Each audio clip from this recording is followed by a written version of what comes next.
Olá, quinto ano, tudo bem? Bom dia! Mais uma semana de aprendizado com vocês e a nossa aula hoje é a aula 13. Aula 13, vamos falar sobre o sistema Braille, que foi feito pelo francês Louis Braille.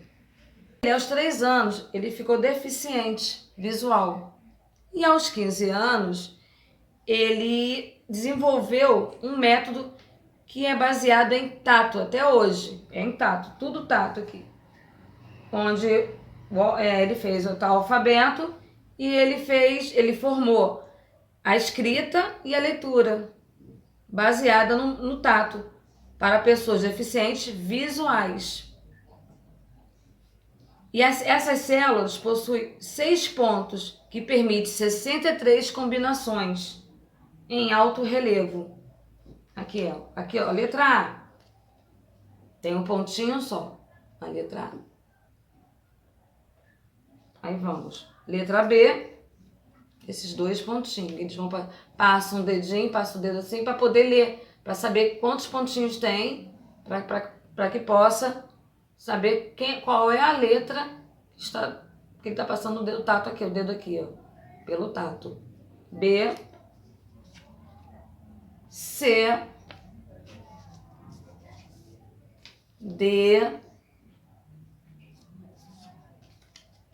E, F, G, letra G, H, I, J, K, L, M, N,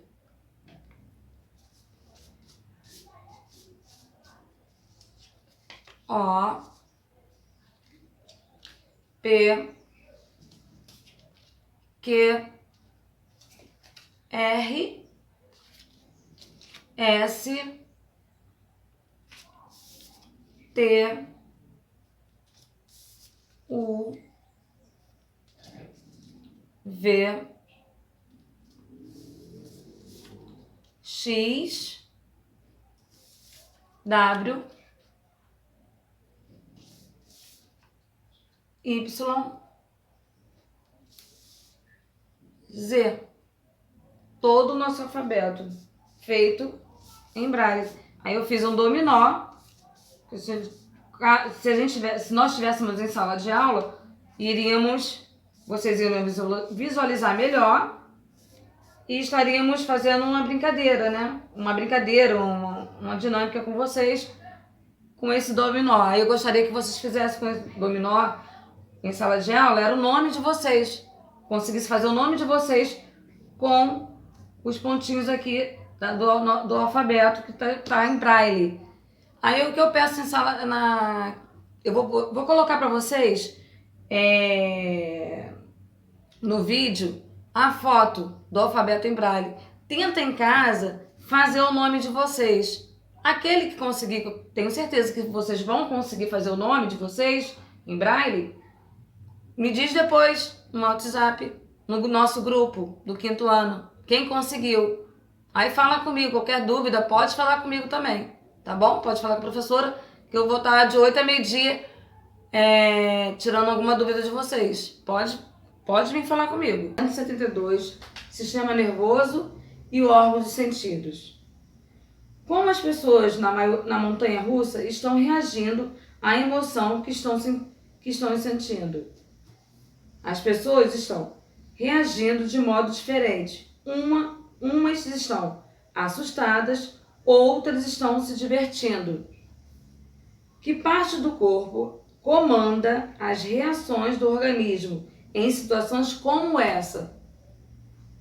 O sistema nervoso. Imagine agora que você é uma pessoa que não pode nem ouvir, que você não pode ver e nem ouvir. Você acha que sentiria emoções igualmente fortes em um brinquedo como esse da imagem?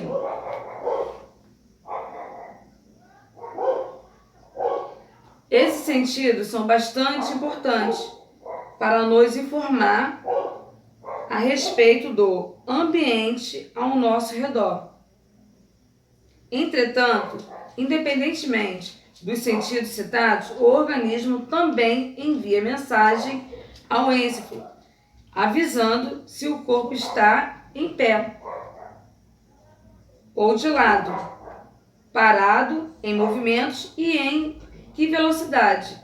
E somente com isso, a sensação de susto já poderia estar presente. Isso chama atenção. Isso chama atenção. Página 173. Página 173. Você já reparou como o seu corpo se comporta nas aulas de educação física? Se você estivesse disputando o final de um campeonato importante, descreva o que está acontecendo na cena a seguir. Na cena letra B, o que está acontecendo nessa cena aqui? Na letra A. Na cena A. O que mostra aqui na cena A é a ansiedade no rosto dos participantes antes da competição. Na letra B, os jogadores estão discutindo com o juiz. Mostra aqui, ó, o rosto dele aqui, ó, reclamando com o juiz. Na letra C, a alegria, a alegria que é daqueles que realizam o gol e a tristeza daqueles que não realizaram o gol. Ele aqui todo feliz porque realizou o gol e o outro aqui do lado triste porque não realizou o gol que queria fazer.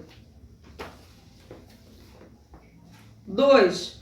Como ficam seu batimento cardíaco, sua respiração e a sua transpiração em situações semelhantes às retratadas nas imagens?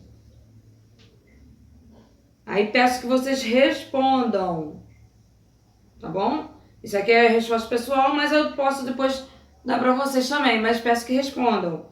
Na número 3, as alterações citadas na atividade anterior são determinadas pela nossa vontade. Qual é o sistema responsável por elas? Eu acabei de falar na página 172, então vamos responder. Logo depois eu venho com a resposta, mas respondam. Página 174. Atos voluntários e involuntários. Página 174. Como já estudamos, o sistema do corpo humano funciona de maneira integrada. Isso quer dizer que o sistema depende do outro para funcionar. O sistema nervoso é responsável pela coordenação de todos os sistemas do corpo humano. O sistema nervoso controla todos os atos voluntários e involuntários que acontecem no nosso corpo.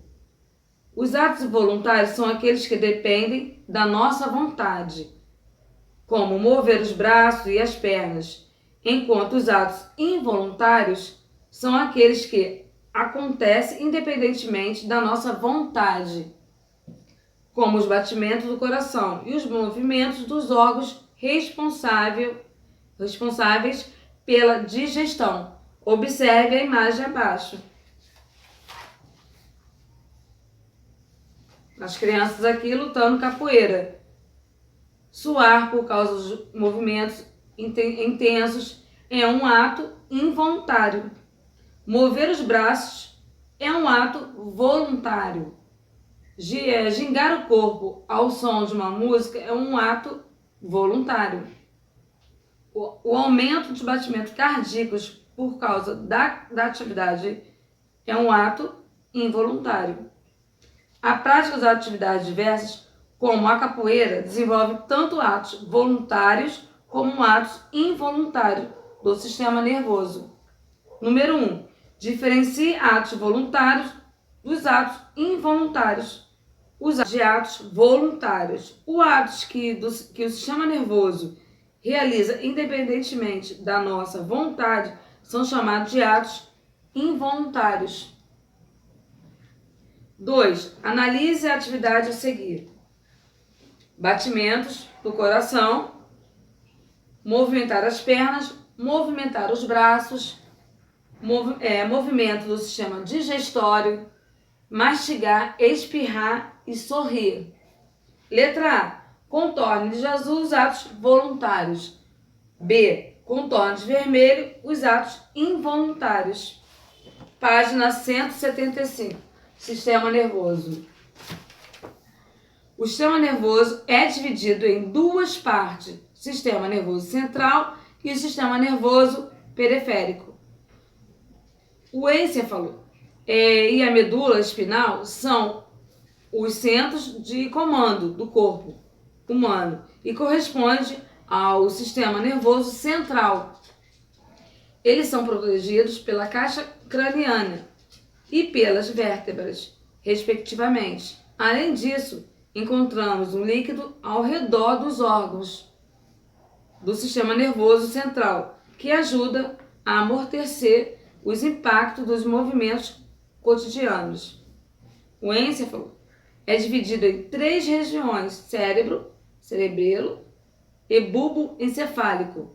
O cérebro é a região que coordena ações voluntárias, como andar e falar, além da memória, da inteligência e das emoções. O cérebro é responsável pelo controle do equilíbrio do corpo e o bulbo encefálico é responsável pelas ações involuntárias, como a respiração, tosse, espirro e deglutição. Veja a figura a seguir a localização dessas estruturas. A medula espinal se liga aos nervos e estes aos órgãos. Assim, ele constitui uma via de passagem e de informações do encéfalo para as estruturas nervosas periféricas e vice-versa. Os nervos formam o sistema nervoso periférico. Tá aqui, ó. Essa figura aqui que vocês estão no livro de vocês. Número 1. O encéfalo é formado pelo cérebro, pelo cerebelo e pelo bulbo encefálico. 2. Os nervos estão conectados à medula e os órgãos. 3.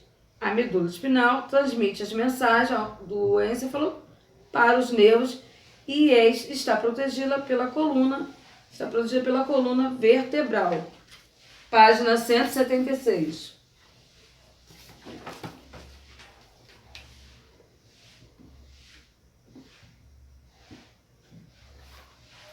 Neurônios.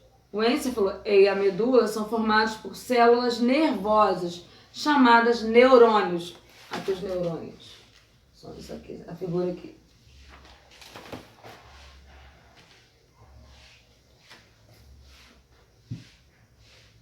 Os nervos são formados por prolongamentos dessas células. Os neurônios são responsáveis pela propagação de informações na forma de impulsos nervosos.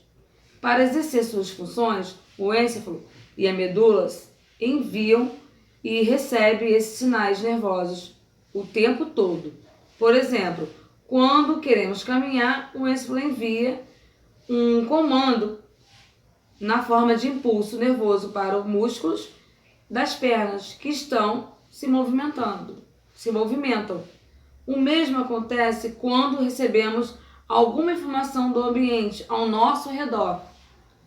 Se algo toca nossa pele, receptores especializados enviam essa informação no sistema nervoso central, onde ela será processada. Gotinhas de saber. Atos reflexos.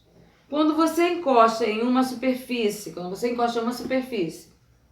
muito quente ou até algo pontiagudo, rapidamente movimenta a mão ou o pé para longe do perigo.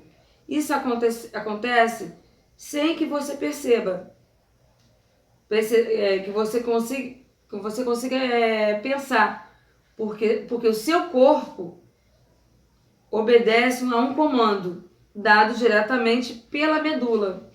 Isso é um ato de reflexo, ou seja, uma ação involuntária que ocorre sem a participação do encéfalo. Esse caminho mais curto de resposta se estabelece no nosso corpo como uma forma de defesa. Página 177. Cuidado com o sistema nervoso. Vamos estudar cuidado com o sistema nervoso. Além dele comandar todas as ações do corpo, o sistema nervoso é responsável pela aprendizagem, pela concentração e pela memória. Por isso, precisamos cuidar bem desse sistema. Veja a seguir algumas recomendações para garantir a saúde do sistema nervoso. Dormir no mínimo 8 horas por noite, em um local limpo, tranquilo e pouco iluminado. Manter uma alimentação equilibrada e variada. Ler e realizar atividades intelectuais, como aprender novos idiomas, fazer palavras cruzadas, etc. Praticar atividades físicas com frequências. Evitar o estresse e realizar atividades prazerosas com amigos e a família. Lesões na medula e doença no sistema nervoso. Como vimos, a medula é a conexão entre o encéfalo e o corpo. Por isso, lesões nessa região do corpo, causadas principalmente por acidente, podem provocar paralisia, como ou sem perda de sensibilidade em algumas regiões do corpo. Além das lesões, há doenças como a poliomielite e a raiva, que pode prejudicar o funcionamento do sistema nervoso. Em geral, essas doenças podem ser evitadas por meio de vacinas. E vocês têm um cartãozinho de vacina, que todo mês tem lá. Ou então depois de 2 meses, 3 meses, vocês têm que tomar vacina. Peça a mamãe para verificar, que vocês possam verificar a carteirinha de vacina de vocês. Lá tá todas as vacinas que vocês devem tomar registradas. Página 178. Agora é com você. Número 1. Você viu que, quando sentimos medo ou fazemos exercícios, o coração bate mais rapidamente. Sabendo disso, responda as questões a seguir. Letra A. Que outra função do corpo humano é alterada quando estamos em um brinquedo como este? Vamos responder. Letra B. E o que ocorre quando realizamos uma atividade física como a desta? Imagem. Por que acontecem as transformações no organismo? Página 179. Número 2. Página 179, número 2. Como são chamadas as células que fazem parte do sistema nervoso? 3. O encéfalo é constituído pelo cérebro, pelo cerebelo e pelo bulbo encefálico. Quais são as funções de cada uma dessas estruturas? Vamos testar. Identifique a alternativa que indica corretamente as partes do encéfalo mostrada na figura, bem como um exemplo de uma função de cada uma dessas partes. Aí está aqui a letra A, B, C ou D. Aí vocês marcam qual a alternativa correta aqui na página 179. Página 180. Página 180. O sistema nervoso e os sentidos. Observe as imagens a seguir de que modo as pessoas estão percebendo os elementos ao redor delas. Olha só. Observa as imagens aqui, essas imagens aqui. Estão no livro. Você já percebeu que estamos a todo instante interagindo com o ambiente ao nosso redor? Essa interação é fundamental para a nossa sobrevivência.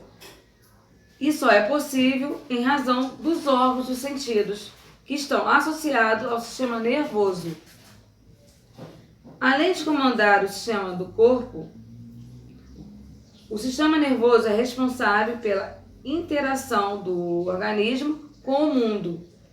Visão, tato, audição, olfato e gustação são os nossos 5 sentidos. Visão, tato, audição, olfato e gustação são os nossos 5 sentidos. Os olhos, a pele, as orelhas, o nariz, a língua recebem estímulos do ambiente e enviam essas informações para o sistema nervoso central através dos nervos.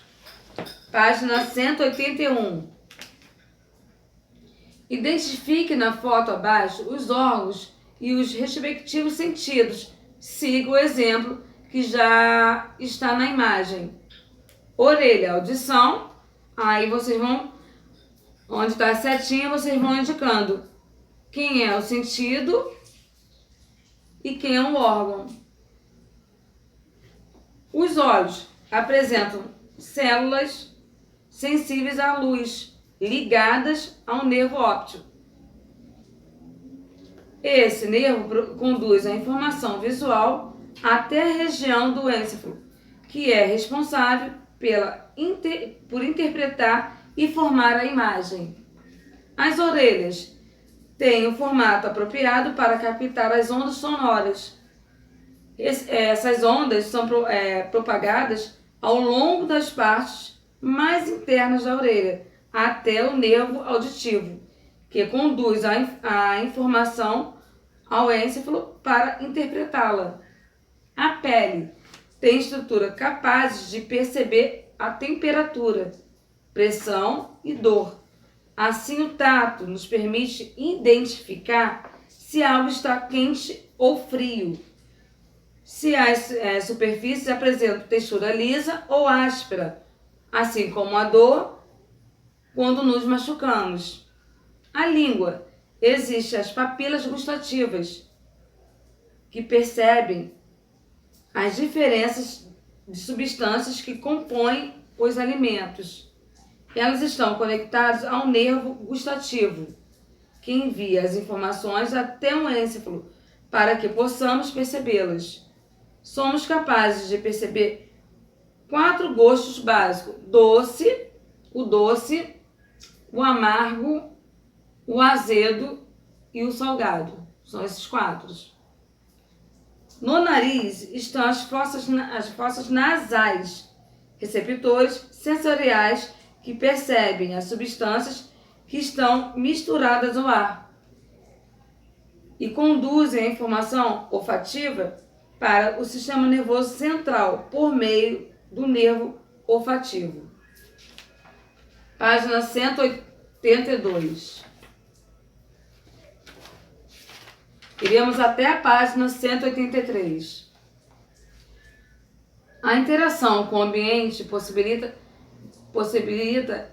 pelo sentido, não nos permite apenas perceber estímulos agradáveis, mas principalmente identificar quando algo está errado para nos proteger.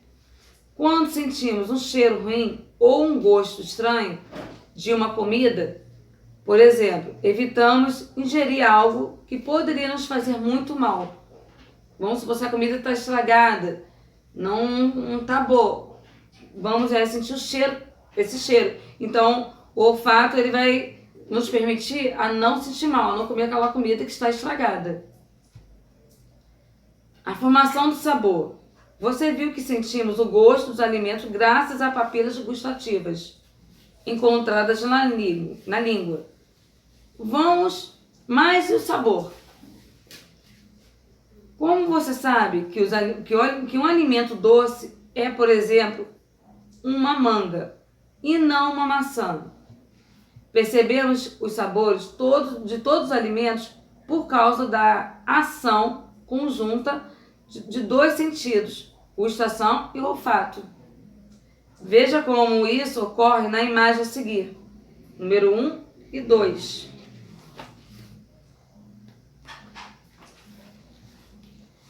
Mesmo antes de serem ingeridos, os alimentos têm cheiro percebido por nervos sensoriais na cavidade nasal. 2. Os nervos ligados às papilas gustativas transmitem a informação dos alimentos. A soma dos sentidos, captados pelo olfato e pelo paladar, formam o sabor.